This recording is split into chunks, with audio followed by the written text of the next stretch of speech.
They called him just another intern. Said he was too quiet, too young, too inexperienced. The senior surgeons barely noticed him during rounds. But when the city's most powerful politician arrived dying on a stretcher, and every expert surgeon had given up hope, the intern they ignored stepped forward. What he did next saved more than just one life. Dr. Marcus Chun had been working the night shift at St. Catherine's Medical Center for 8 months. At 26, he looked even younger, with an unremarkable face that blended seamlessly into the background of the bustling hospital corridors. His scrubs were always perfectly pressed, his ID badge hung straight, and he moved through the halls with the quiet efficiency of someone who preferred to remain invisible. The other residents called him Ghost behind his back, though never with malice. He simply had a way of appearing and disappearing without notice, completing his assigned tasks with mechanical precision before vanishing into the maze of hospital hallways. During morning rounds, he stood at the back of the group, clipboard in hand, taking notes while the attending physicians discussed cases with the more outspoken residents. Dr. Elizabeth Thornton, the chief of internal medicine, had barely spoken to Marcus beyond the perfunctory greetings required by professional courtesy. She was a woman who commanded respect through decades of experience and a reputation for surgical brilliance that extended far beyond St. Catherine's walls. To her, Marcus was just another intern cycling through the program, destined to fade into the background of her extensive career. The night shift suited Marcus perfectly. The hospital took on a different personality after sunset, becoming quieter, more contemplative. Emergency cases still arrived, but the frantic pace of daytime operations gave way to a more measured rhythm. Marcus preferred the reduced supervision, the opportunity to work without the constant scrutiny of senior staff who seemed to view every intern as a potential liability. Dr. Sarah Mitchell, a third-year resident, was one of the few people who had attempted to engage Marcus in conversation beyond medical necessities. She had tried several times to draw him into the informal social circles that formed among the younger staff, but Marcus politely declined most invitations. He ate alone in the cafeteria, studied alone in the library, and seemed content with his self-imposed isolation. "There's something different about him," Sarah had mentioned to her colleague Dr. James Rodriguez after yet another failed attempt at social inclusion. "It's not shyness exactly. He's too confident for that. It's more like he's deliberately keeping his distance." James had shrugged dismissively. "Maybe he's just boring. Not everyone has to be the life of the party." But Sarah's instincts told her there was more to Marcus than his unremarkable exterior suggested. She had noticed things that others missed. The way his hands moved with absolute certainty during procedures, the speed with which he absorbed complex medical information, the peculiar calm he maintained even during the most stressful situations. There was a competence about him that seemed to exceed his supposed experience level. The night that changed everything began like any other. Marcus arrived for his shift at 10 p.m., checked in with the charge nurse, and reviewed the patient assignments for the evening. The emergency department was experiencing a typical Tuesday night influx. A construction worker with a suspected broken arm, an elderly woman with chest pains, a teenager who had crashed his bicycle and needed stitches. Dr. Rodriguez was the supervising attending for the night, a position he approached with the casual confidence of someone who had handled similar responsibilities hundreds of times before. He trusted the residents to manage routine cases while he focused on the more complex patients who required senior oversight. Marcus began his rounds with methodical precision, checking on patients, updating charts, and ensuring that prescribed treatments were being administered correctly. Mrs. Patterson, an 83-year-old woman admitted for pneumonia, smiled weakly when he entered her room. "You're the quiet one," she observed, her voice raspy but warm. "The nurses say you work harder than the others." Marcus adjusted her foredrip and checked her oxygen levels. "I'm just doing my job, Mrs. Patterson. How are you feeling tonight?" "Better, thanks to you young doctors. Though I worry you don't get enough sleep. You look tired." Marcus assured her he was fine and continued his rounds. The next patient was Mr. Davidson, a middle-aged accountant recovering from appendectomy. The surgery had been routine, performed by Dr. Thornton earlier that day, and Mr. Davidson was progressing normally toward discharge. "Doctor, Mr. Davidson called out as Marcus prepared to leave. "I wanted to thank you for yesterday. When I was so scared before the surgery, you were the only one who took time to really explain what was going to happen. It meant a lot." Marcus paused, remembering the brief conversation. He had noticed Mr. Davidson's anxiety and had spent 15 minutes walking him through the procedure, explaining each step in terms the patient could understand. It wasn't unusual behavior for Marcus, though he rarely received acknowledgement for such gestures. "I'm glad I could help," Marcus replied simply, then moved on to the next room. The emergency department call came at 12:47 a.m. Marcus was in the supplies closet, restocking gauze and syringes, when his pager buzzed with the code that indicated incoming trauma. He quickly secured the supply cabinet and headed toward the emergency bay, where the staff was preparing for the arrival of an ambulance. Dr. Rodriguez met him at the trauma bay doors. "MVA, high-speed collision," he reported tersely. "Male, approximately 60, multiple injuries. ETA 3 minutes. Marcus nodded and began setting up the trauma bay with practiced efficiency. Other staff members gathered. Sarah Mitchell, the trauma nurse Linda Hayes, and Dr. Kumar from radiology, who had been called in for potential imaging needs. The familiar pre-trauma tension filled the air as everyone prepared for the unknown severity of the incoming case. The ambulance arrived with sirens wailing, and the paramedics wheeled in a stretcher carrying an unconscious man in an expensive suit. Even unconscious and bloodied, Marcus recognized him immediately. Senator Richard Aldrich, one of the most powerful politicians in the state and a major financial contributor to St. Catherine's Medical Center. "Senator Aldrich," Dr. Rodriguez muttered under his breath, immediately understanding the implications. This was not just another trauma case. This was a situation that could affect the hospital's reputation and funding. "Linda, call Dr. Thornton immediately. Wake her up if you have to." The paramedic began his report while the medical team transferred the senator to the trauma bed. "High-speed collision with a semi-truck on Highway 45. Patient was unconscious on arrival, vitals unstable.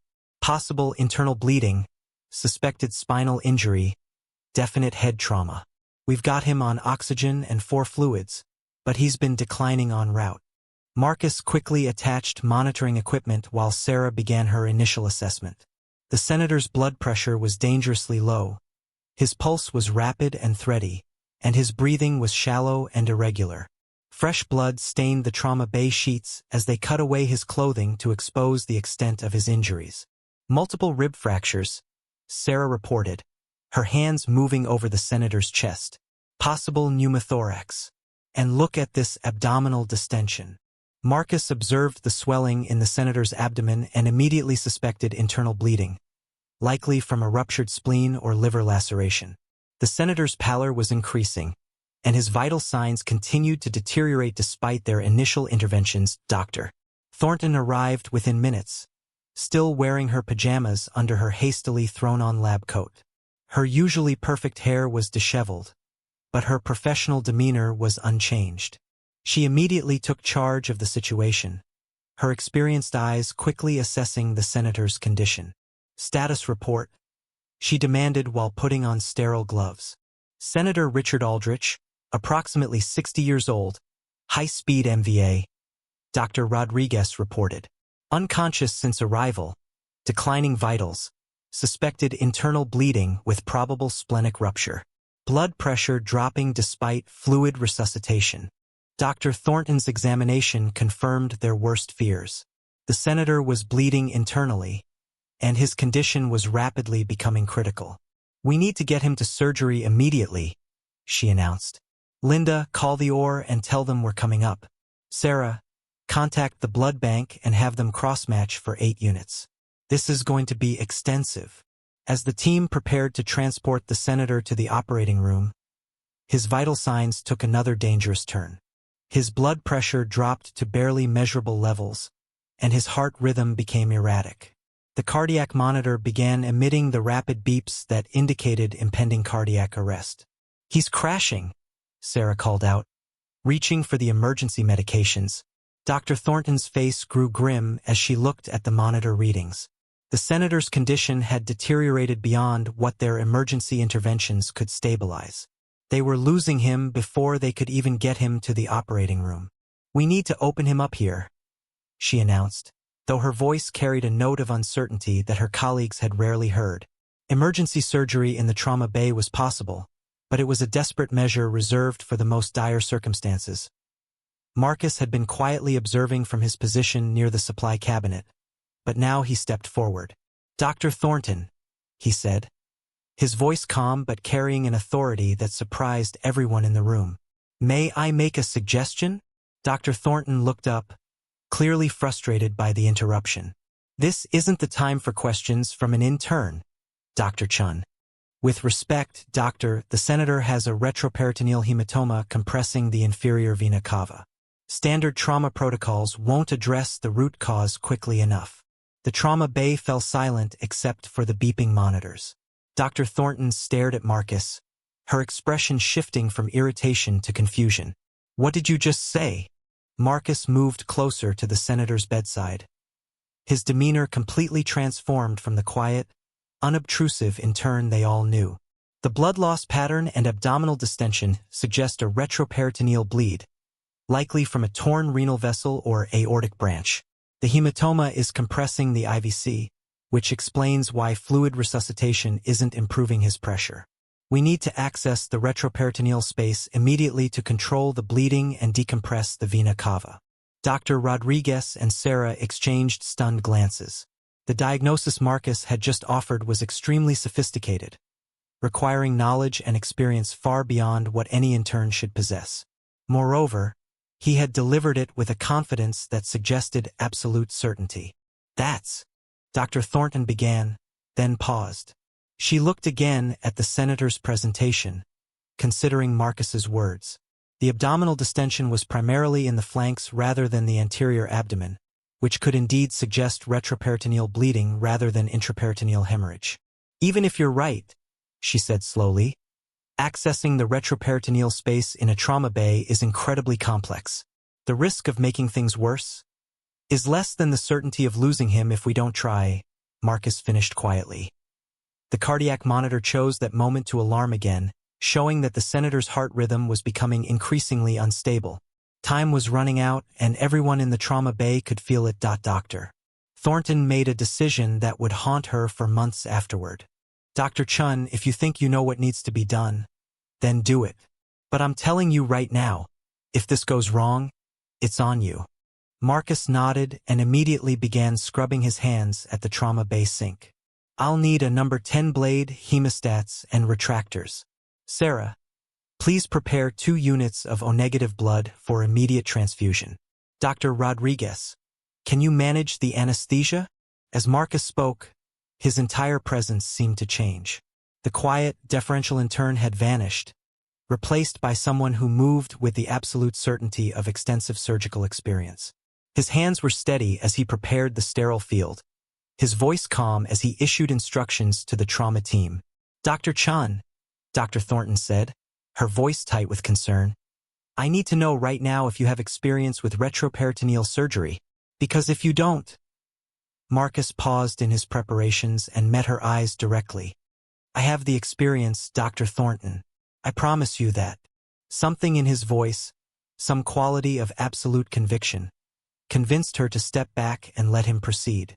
She positioned herself where she could assist if needed, her hands ready to take over if Marcus showed any sign of uncertainty.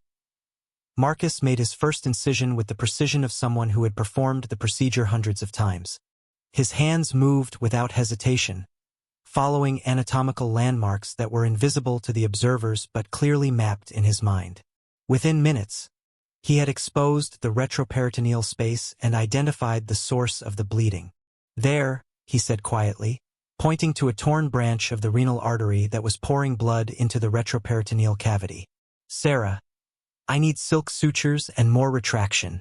Working with incredible speed and precision, Marcus controlled the bleeding vessel and began the delicate process of evacuating the hematoma that was compressing the senator's inferior vena cava. His movements were economical and confident, each step building logically on the previous one. Dr. Thornton watched in amazement as Marcus's technique proved flawless. She had performed similar procedures herself, but never with such apparent ease or certainty. This was the work of someone with extensive experience in complex retroperitoneal surgery, not an intern 8 months out of medical school. "Pressure's coming up," Sarah reported, monitoring the senator's vital signs. Heart rate stabilizing. Within 20 minutes, Marcus had controlled the bleeding, evacuated the compressing hematoma, and begun the process of closing the surgical site. The senator's vital signs had stabilized dramatically, and his color was beginning to improve as his circulation was restored. "That's remarkable," Dr. Rodriguez said quietly, unable to hide his amazement. "I've never seen retroperitoneal access performed that cleanly, especially under emergency conditions." Marcus completed the closure with the same methodical precision he had shown throughout the procedure. As he stepped back from the table, removing his bloody gloves, he seemed to shrink back into the unassuming persona they all recognized. "He'll need monitoring for the next 24 hours, Marcus said quietly. "The repair should hold, but there's always a risk of secondary bleeding." Dr. Thornton continued staring at Marcus, her mind racing with questions she couldn't yet formulate. "Dr. Chun, I think we need to have a conversation. That was not the work of someone with 8 months of experience." Before Marcus could respond, Senator Aldrich began to regain consciousness, groaning softly as awareness returned. His eyes opened slowly, focusing with difficulty on the faces surrounding his bed. "What happened?" he asked weakly, his voice barely audible. "You were in a car accident, Senator," Dr. Thornton explained gently. "You've had surgery, but you're going to be fine." The senator's eyes moved around the trauma bay, taking in the aftermath of the emergency surgery. His gaze settled on Marcus, who was quietly cleaning up the surgical instruments. "Who?" the senator began, then paused to gather strength. "Who was the surgeon?" Dr. Thornton hesitated, glancing at Marcus. "Dr. Chun performed the procedure that saved your life." Senator Aldrich turned his head slightly to focus on Marcus. Even in his weakened state, there was something in his expression that suggested recognition, though Marcus was certain they had never met. "Thank you," the senator said simply. Marcus nodded, acknowledging the thanks, then began to leave the trauma bay. "Dr. Thornton, I'll write up my notes on the procedure. The senator should be stable for transport to the ICU whenever you're ready." "Dr. Chun, wait," Dr. Thornton called after him. "We're not finished here. I need to understand what just happened." Marcus paused at the doorway but didn't turn around. "I saw a problem that needed solving, and I solved it. That's what we're trained to do." "That's not what I mean, and you know it. No intern has that level of surgical skill. I need to know where you learned to perform retroperitoneal surgery like that." The trauma bay had grown quiet except for the steady beeping of the senator's monitors. Sarah and Dr. Rodriguez watched the exchange with fascination, sensing they were witnessing something significant. Marcus finally turned around, and for a moment, the mask of quiet anonymity slipped completely. The man who looked back at them was someone entirely different from the intern they thought they knew. "I learned it in places where mistakes cost lives immediately," he said quietly. "Where there weren't senior attendings to take over if things went wrong. Where the only option was to get it right the first time." Dr. Thornton's eyes widened as understanding began to dawn. "Military service. You were a military surgeon." Marcus didn't confirm or deny her guess, but something in his expression gave her the answer. "I'd prefer to keep my background private, Dr. Thornton. I came here to learn civilian medicine, not to discuss my past. Military surgeons don't typically work as interns," she pressed. "If you have board certification in surgery, why are you in our residency program?" "Because military surgery and civilian medicine are different specialties," Marcus replied. "I wanted to learn your methods, your technologies, your approach to patient care. The residency program seemed like the most thorough way to do that." Dr. Rodriguez stepped forward. "What was your rank? Your specialty?" Marcus was quiet for several seconds, clearly debating how much to reveal. Finally, he spoke. "Major, United States Army Medical Corps. Trauma surgery with specialization in field operations. I served 3 tours in Afghanistan and 2 in Iraq." The revelation hit the trauma bay like a physical force. Sarah actually stepped backward, her mouth opening in amazement. Dr. Rodriguez whistled low under his breath. Even Dr. Thornton, with all her experience, looked stunned. 3 tours. Sarah managed to ask, "How old are you?" 31, Marcus answered. "I enlisted at 18, went to medical school on a military scholarship, and spent 8 years as a field surgeon before my discharge." Dr. Thornton was calculating quickly. "That would make you one of the most experienced trauma surgeons in the state, not an intern. Why didn't you apply for an attending position?" "Because I wanted to learn from the bottom up," Marcus explained. "Military surgery teaches you to save lives under impossible conditions, but it doesn't teach you the subtleties of civilian medical practice. Patient interaction, family counseling, long-term care planning, working within hospital bureaucracy, those are skills I never developed." He gestured toward Senator Aldrich, who was listening to the conversation with growing interest despite his weakness. "In the field, you perform your surgery and move on to the next casualty. Here, you follow patients through their entire treatment journey. That's what I wanted to learn." "But you could have learned those skills as an attending," Dr. Thornton pointed out. "Why subject yourself to the residency program?"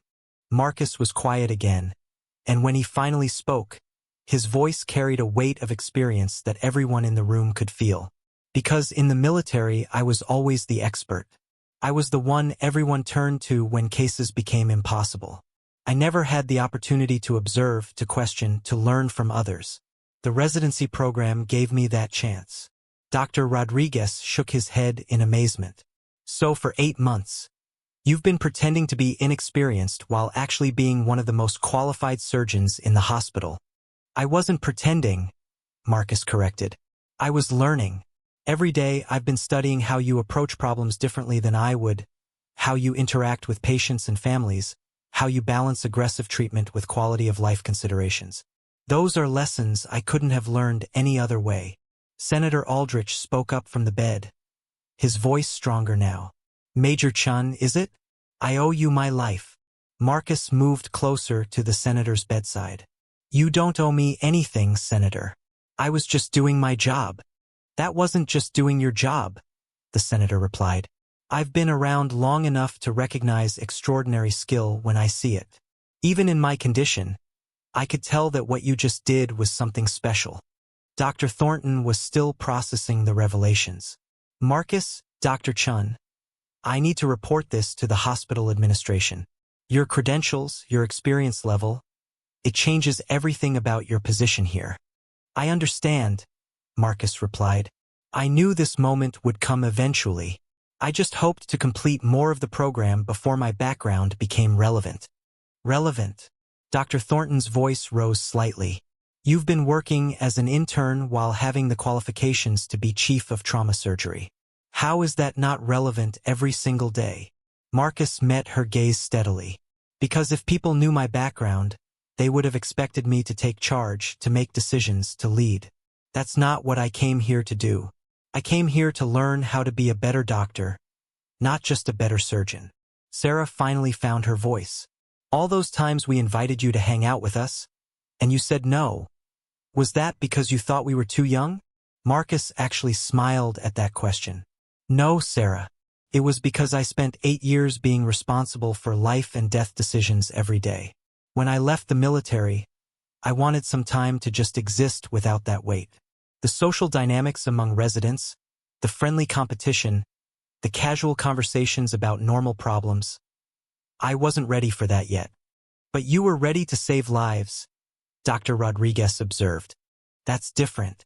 When someone is dying in front of you, your training takes over. There's no choice but to act. But choosing to join a conversation about weekend plans or complaining about work schedules, that requires a kind of emotional availability I'm still working on." Dr. Thornton pulled up a chair, settling in for what was clearly going to be a longer conversation. "Tell me about your military service. What kind of cases did you handle?" Marcus considered the question carefully. "Everything you can imagine and some things you probably can't. Combat injuries, of course, but also medical emergencies in isolated locations, surgical procedures performed in conditions that would violate every safety protocol in this hospital. He paused, looking at Senator Aldrich. Retroperitoneal surgery in a field hospital with limited equipment and no backup. Thoracic surgery during artillery bombardments. Neurosurgery performed by flashlight when the power went out. Jesus, Sarah breathed. How did you handle the stress? You learned to compartmentalize, to focus entirely on the task at hand and shut out everything else. It's a survival mechanism, but it also made me very good at complex procedures under pressure. Dr. Thornton leaned forward. But it also isolated you from normal human interactions. Exactly. In the military, my relationships with colleagues were defined by rank and mission requirements. I gave orders or followed them, but there wasn't much room for the kind of casual interpersonal dynamics that civilian workplaces require. Senator Aldrich had been listening intently despite his condition. Major, can I ask what led to your discharge? Marcus's expression darkened slightly. Medical discharge. I was injured in an IED explosion during my final tour. Took some shrapnel in my left shoulder and suffered a concussion that sidelined me for 6 months. He moved his left shoulder slightly, and the observers could see a subtle limitation in his range of motion. The injury healed, but it was enough to disqualify me from field service. The Army offered me a position training other military surgeons, but I decided it was time for a change. So you came here to start over, Dr. Thornton said. To evolve, Marcus corrected. I didn't want to abandon my surgical skills, but I wanted to develop the other aspects of medical practice that military service had never required. Dr. Rodriguez checked the senator's vital signs, noting continued improvement. We should get you to the ICU, Senator. You need proper monitoring, and this conversation has probably gone on long enough for someone in your condition. As they prepared to transport Senator Aldrich, Dr. Thornton pulled Marcus aside. This conversation isn't over. Tomorrow morning, you and I are going to sit down with the Chief of Staff and figure out how to handle your situation. Marcus nodded. I understand. I know this complicates things. It does, but it also presents opportunities. Your skills could benefit this hospital tremendously if we can figure out the right way to utilize them. As the senator was wheeled toward the ICU, he reached out and caught Marcus's hand. Major, I want you to know that what you did tonight won't be forgotten. If you ever need anything at all, you contact my office. Marcus squeezed the senator's hand gently. Just focus on getting better, sir. That's all the thanks I need. After the senator was settled in the ICU and the immediate crisis had passed, Marcus found himself alone in the break room with Sarah and Dr. Rodriguez. The adrenaline was wearing off, and the magnitude of the evening's revelations was beginning to sink in. So, Sarah said, settling into a chair across from him. 3 tours in Afghanistan. That's intense. Marcus poured himself a cup of coffee, noting that his hands were perfectly steady despite the evening's events. It was a different world, different rules, different priorities. In some ways, simpler than this. Simpler? Dr. Rodriguez asked. How is war surgery simpler than hospital surgery? Because in the field, success is measured in very clear terms. Did the patient survive the immediate crisis? Here, success involves dozens of variables I never had to consider. Patient satisfaction scores, insurance coverage, long-term quality of life, family dynamics, hospital politics. It's incredibly complex. Sarah leaned forward. Is that why you seemed so detached from everyone? Because you were trying to figure out how civilian hospitals work? Partly, but also because I was dealing with some adjustment issues. Going from a highly structured military environment to the relative chaos of civilian life is harder than most people realize. Dr. Rodriguez nodded thoughtfully. I can see that. The military gives you a very clear identity and role. Coming here as an intern after being a major must have been a significant adjustment. Every day, Marcus agreed. Learning to take orders from people with less surgical experience than I have, pretending not to notice when procedures could be improved, watching cases that I could have handled more efficiently. It was frustrating sometimes. But you never said anything, Sarah pointed out. Because I came here to learn, not to teach. The moment I started offering my opinions based on military experience, I would have stopped being a student and become a teacher. That wasn't what I needed. Dr. Rodriguez finished his own coffee and stood up. Well, for what it's worth, you've been an excellent intern. Even without knowing your background, everyone could see that you were competent and dedicated. Thank you. That means more to me than you probably realize. As the night shift continued, Marcus returned to his regular duties, but everything felt different now. His colleagues looked at him with a mixture of respect and curiosity that hadn't been there before. Nurses who had barely acknowledged his presence now sought him out for consultations. Even the maintenance staff seemed to treat him with new deference. Dr. Thornton found him checking on Mrs. Patterson during the early morning hours. The elderly pneumonia patient was sleeping peacefully, her condition much improved from the previous day. She asked about you specifically. Dr. Thornton said quietly, joining him at the bedside. Said you were the only doctor who really listened to her concerns about her medications. Marcus checked Mrs. Patterson's chart, noting that her oxygen levels had improved significantly. She was worried about interactions with her heart medication. It was a valid concern that needed addressing. Most interns would have deferred to the attending physician. Most interns haven't had to make medication decisions without supervision in field conditions. I learned to trust my judgment because I didn't have a choice. Dr. Thornton studied his profile as he continued his examination of the patient. You know, there's going to be a lot of interest in your story once word gets out. The hospital administration, the medical staff, probably the media. Marcus's jaw tightened slightly. I was hoping to avoid that. I'm not sure it's avoidable anymore. Senator Aldrich is a very public figure, and the circumstances of his surgery are going to be scrutinized closely. What are you suggesting? I'm suggesting that you might want to consider being proactive about controlling your narrative. Tell your story on your own terms before others tell it for you. Marcus was quiet for several minutes, considering her words. I came here for anonymity, Dr. Thornton. The military gave me enough attention and responsibility for several lifetimes. I just wanted to be another resident, learning and growing without external pressures. I understand that, but sometimes life doesn't give us the choice to remain anonymous. Tonight, you saved a man's life using skills that most surgeons in this country don't possess. That's going to have consequences, whether you want them or not. As dawn began to break over the city, Marcus finished his rounds and prepared to leave the hospital. His shift was ending, but he knew that his life as an anonymous intern was ending as well. The question now was what would replace it. Dr. Thornton intercepted him at the parking garage. Marcus, before you leave, I want to ask you something. He turned to face her, noting that she looked exhausted but somehow energized at the same time. If we could structure a position that allowed you to continue learning civilian medicine while utilizing your surgical expertise, would you be interested? What kind of position? I'm not sure yet, but I'm thinking something that combines clinical work with teaching responsibilities. You could continue working with patients while sharing your knowledge with other residents and staff. Marcus leaned against his car, considering the offer. I'd want to maintain some boundaries. I'm not ready to become the go-to person for every difficult case. Understood. But you also can't pretend that tonight didn't happen. You've demonstrated abilities that this hospital needs, and there's an ethical obligation to use those abilities for the benefit of patients. He nodded slowly. Let me think about it.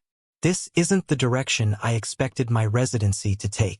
The best journeys rarely follow the expected path. Dr. Thornton replied as Marcus drove home through the quiet morning streets.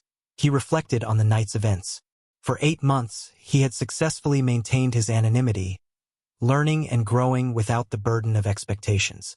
But in a single moment of crisis, all of that had changed. He thought about Senator Aldrich, probably sleeping peacefully in the ICU, alive because Marcus had chosen to step forward instead of remaining in the background. He thought about the other patients who might benefit from his experience if he allowed himself to become more visible within the hospital. Most of all, he thought about the young soldier he had once been, enlisting with dreams of serving his country and saving lives. That young man had never imagined the complexity of the journey that would bring him to this moment, driving through a civilian city after performing surgery that bridged his military past with his civilian future. The sun was fully up by the time Marcus reached his apartment. As he climbed the stairs to his unit, he could hear his neighbors beginning their daily routines. Normal people with normal jobs facing normal challenges. For 8 months, he had tried to convince himself that he could be one of them. Tonight had proven that some aspects of identity cannot be hidden indefinitely. The question now was how to integrate the extraordinary with the ordinary, how to use exceptional skills in service of everyday humanity. Marcus opened his apartment door and stepped into the quiet space he had made his sanctuary. On the kitchen table sat a letter from the Veterans Administration, probably routine correspondence about his benefits. Next to it was a medical journal he had been reading, an article about innovations in trauma surgery. Looking at these two objects, representing his past and his present, Marcus realized that perhaps the time for choosing between them was over. Perhaps the path forward involved embracing both aspects of his identity. The highly trained military surgeon and the learning civilian doctor. As he prepared for sleep, Marcus thought about Dr. Thornton's offer. A position that combined clinical work with teaching could provide the best of both worlds. The opportunity to continue growing as a physician while sharing the hard-won knowledge that had kept him alive through multiple combat tours. The phone rang as he was settling into bed. Marcus glanced at the caller ID and saw the hospital's number. Dr. Chun? This is Linda from the ICU. Senator Aldrich is awake and asking for you. He says it's important. Marcus checked the clock. It was barely 8 in the morning, and he had been planning to sleep until the afternoon. But something in the nurse's voice suggested urgency. I'll be right there. 20 minutes later, Marcus stood at Senator Aldrich's bedside. The politician looked much improved from the previous night, though still obviously weak from his ordeal. Major, the senator said, his voice stronger than before. Thank you for coming back. How are you feeling, Senator? Like I got hit by a truck, which I suppose is literally accurate. But I'm alive, thanks to you. Aldrich paused, studying Marcus's face. I asked you to come back because I wanted to have a private conversation before the circus starts. Circus. Word is already getting out about what happened last night. My staff has been fielding calls from reporters asking about the mystery surgeon who saved my life. It won't be long before they identify you. Marcus felt a familiar tightness in his chest.